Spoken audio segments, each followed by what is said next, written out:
Cuba, top 5 places to visit. Cuba offers stunning beaches, exemplar architecture, upbeat music, classic American cars, intriguing history, and much more. It is estimated that the largest island in the Caribbean attracted more than 4 million tourists from 2014 to 2019. Let's have a look at 5 unique places that have enchanted visitors. First, National Capitol Building. The architect Eugenio Ranieri Piedra was inspired by the Pantheon in Paris and the Capitol in Washington for this structure.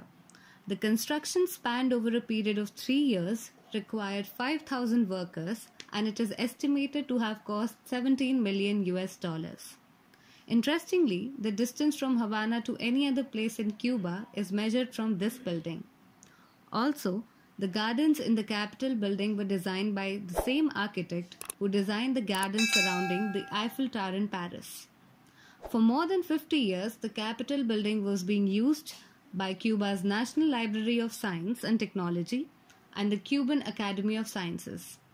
This structure was under renovation from 2013 to 2019, and now the public is allowed to visit parts of the building in batches of 50. Second, Fusterlandia.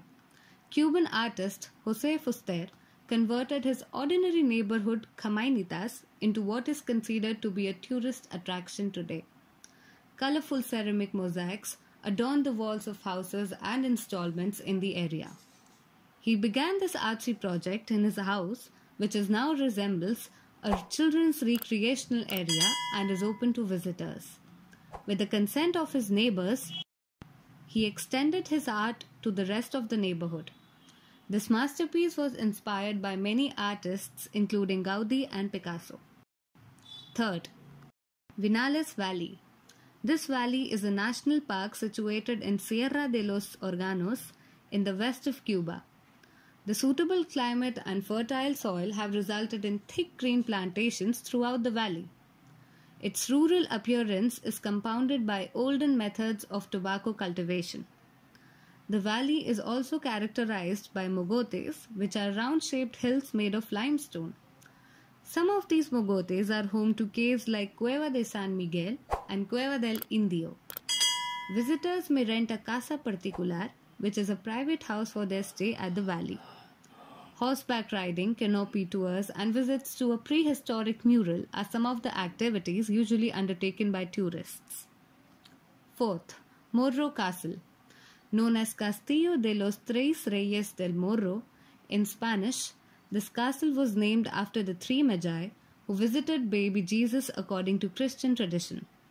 The word morro refers to a rock noticeable from the sea that is utilized as a landmark. The castle was built to protect the port of Havana from intruders and pirates. Its construction began in 1589 and ended in 1630. Italian engineer Battista Antonelli was responsible for designing this castle as per the order of the King of Spain. Some of its cannons still remain today and are fired each night at 9 p.m. This structure has resisted various attacks by French, British, and Dutch pirates, yet it has remained conserved. Although it no longer needs to serve its purpose of protecting Havana, it has stood the test of time and become a major tourist attraction. Fifth, El Malecón. Located in Havana, El Malecón is a seawall and route that extends for 8 kilometers. One can say that it closely resembles our very own Marine Drive in Mumbai. The construction was carried out in stages, each one extending the roadway. The first stage was inaugurated in 1901. Hotels and private businesses have been set up alongside El Malecón.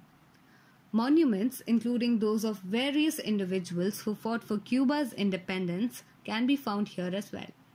It has remained a hotspot among tourists and Cubans.